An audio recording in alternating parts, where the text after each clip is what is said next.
오늘은 신경과, 정신과의 차이와 그리고 신경정신과, 정신건강학과가 무엇인지에 대해서 한번 알아보는 시간을 가지겠습니다.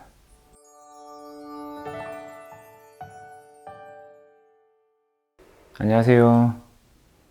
손재영 의사생활의 신경과 전문의 손재영입니다. 요즘은 신경과라고 하는 진료 과목이 이전보다는 많이 알려져서 신경과 의사라고 하면 어떤 질병을 치료하는지를 아시는 분들이 계십니다만 아직까지도 신경과와 정신과를 혼돈하는 분들이 생각보다 많으신 것 같습니다.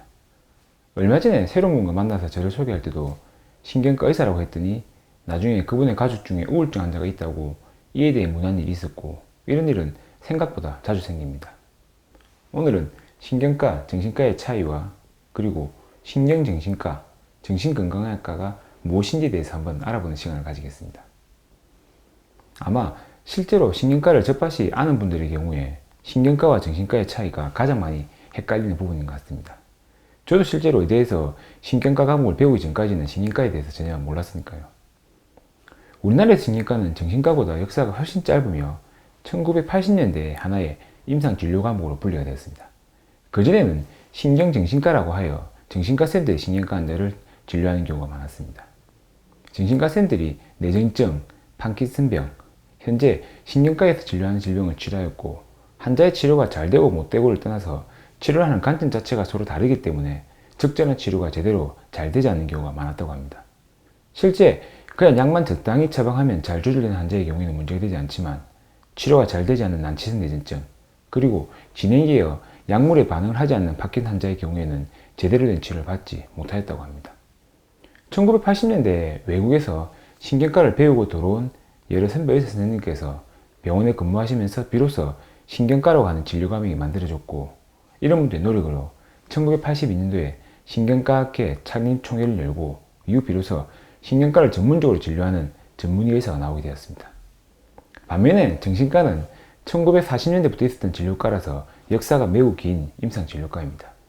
1980년대 이후부터는 신경과와 정신과가 서로 분리가 되면서 신경정신과라는 용어는 사용하지 않게 되었지만, 아직까지도 여러 병원에서 여러 이유로 신경정신과를 사용하기 때문에 혼란이 되고 있습니다. 이런 역사 때문에 아직도 일반인들이 신경과라는 말을 들을 때 이를 정신과로 생각하시는 분들이 많으신 것 같습니다. 그럼 신경과와 정신과의 근본적인 차이가 무엇일까요? 뇌에서 발생하는 질병을 치료한다는 점에서는 동일하지만 각자의 과에서 질병에 접근하는 방식이 완전히 다릅니다.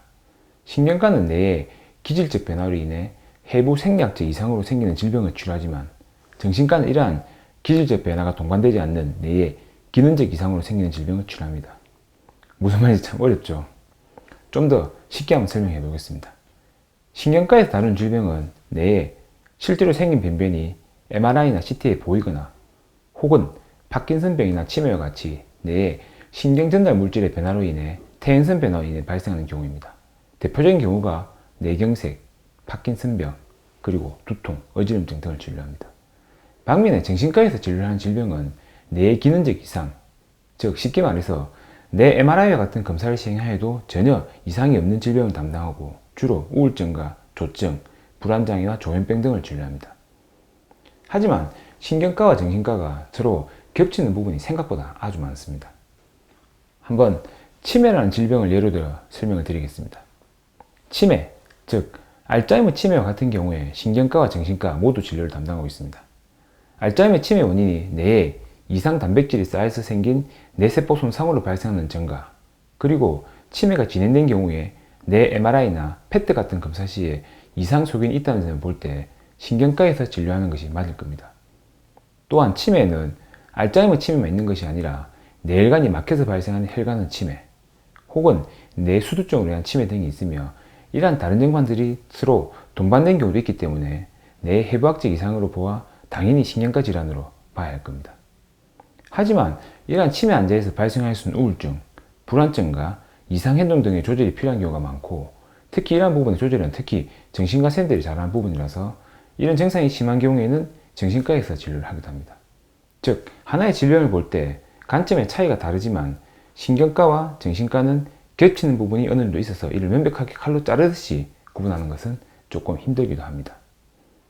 여기서 중요한 점 하나는 요즘 의학이 발전하면서 우리가 정신과 질환으로 알려진 질병들이 신경전달 물질이나 혹은 신경전달 회로의 문제로 인한 것으로 밝혀지고 있기 때문에 더더욱 신경과와 정신과 질환으로 구분하기 힘든 경우가 종종 있습니다. 우리가 정신과적 질병이라고 대표적으로 생각하는 우울증을 한번 예로 들어보겠습니다. 우울증이 과연 마음에서만 발생하는 질병일까요? 제 생각은 아닙니다. 우울증은 뇌에 존재하는 세로토닌이라는 신경전달 물질 혹은 이의 전달 회로의 문제로 인해 발생하는 질병입니다. 실제 이와 관련된 PET 검사 등을 해보면 이러한 세로토닌과 관련된 부분의 저하소견 혹은 이상소견을 볼 수가 있습니다. 그렇다면 이러한 생리학적인 이상 변화로 인해 발생하는 질환은 신경과에서 진료를 하게 되는 결론에 이를 수도 있습니다. 그리고 이러한 신경전달 물질의 변화는 뇌에 다른 질병이 있는 경우 동반될 수 있기 때문에 치매, 파킨슨, 간질, 뇌졸중 환자에서 우울증이 동반되는 경우가 아주 많아지며 실제 이러한 환자분의 경우에 제가 진료하는 신경과에서도 우울증에 대한 검사를 시행하고 우울증에 대한 치료, 즉 약물치료와 필요하다면 인지행동치료도 시행하고 있습니다. 이렇게 자세하게 살펴보면 신경과와 정신과는 겹치는 부분이 많아지게 되고 이의 구별이 더욱 복잡해지게 됩니다. 다시 한번 간략하게 정리를 하면 신경과는 뇌에 실제로 존재하는 변변으로 인한 질병, 정신과는 뇌에 실제 변변은 없지만 기능적으로 발생하는 질병을 보는 임상학으로 나누어지지만 이의 구별이 뚜렷한 경우도 있고 애매모호한 경우도 발생한다는 것입니다. 그리고 마음의 병이라고 생각하는 정신과 질환도 병에 대한 연구를 하다 보면 뇌에서의 생리학적 문제인 경우로 생긴 것으로 밝혀진 경우가 많고 또한 신경과 환자에서 과거 정신과 질환으로 여겨지는 우울증 등이 높은 빈도로 동반되기에 신경과와 정신과의 진료 범위가 겹치는 경우가 더욱 많이 발생하는 것으로 생각하시면 좋을 것 같습니다. 참고로 정신건강의학과는 정신과라는 이름에서 풍겨지는 부정적인 이미지를 없애고 좀 더 친근하게 대중에게 다가가기 위해서 2011년도에 이름을 바꾸었습니다. 요즘에 병원 간판을 보면 정신과라고 적혀있는 곳은 거의 없으며 대부분 땡땡 정신건강의학과로 되어 있습니다. 오늘 신경과와 정신과의 차이에 대해서 한번 알아보았습니다. 오늘 내용이 도움이 되셨다면 구독과 좋아요 그리고 알림 설정까지 부탁드립니다. 감사합니다.